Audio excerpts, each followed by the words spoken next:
Aujourd'hui, de nombreux agriculteurs agissent en faveur de l'environnement. Ils limitent leur charge en bétail, ils produisent eux-mêmes leur fourrage et préservent la biodiversité de leurs prairies. Depuis 6 ans, Natagora, la Fugea et Natagriwal récompensent les agriculteurs qui allient production rentable et préservation de l'environnement dans les plus belles prairies de Wallonie.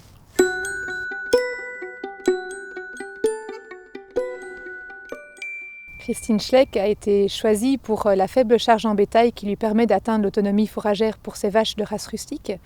Elle valorise ses produits en circuit court et sa prairie présente une belle variété floristique.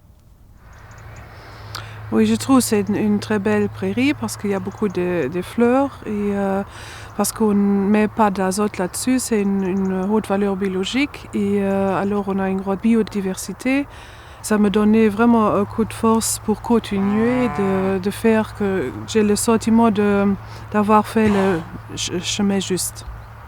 Quand on prend ce que la nature donne, c'est moins stressant aussi parce que quand on a toujours l'impression d'avoir plus, c'est pas une vie que je prends pour moi ou pour ma famille. Les animaux ou bien c'est bien-être animal aussi et bien-être pour l'humain aussi.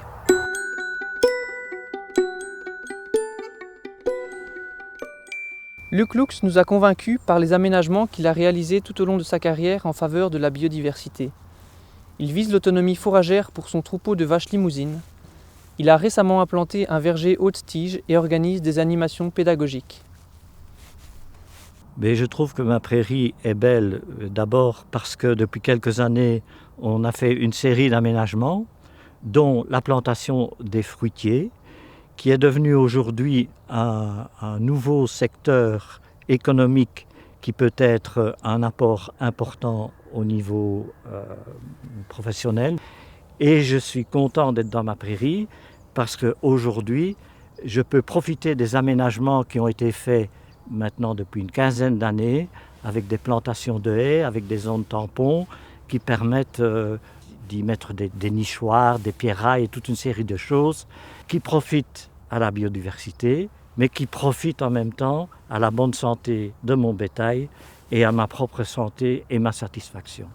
C'est aussi l'occasion de sensibiliser et de diffuser au public qu'il y a des façons de faire, des alternatives en agriculture qui sont intéressantes et qui sont aussi viables.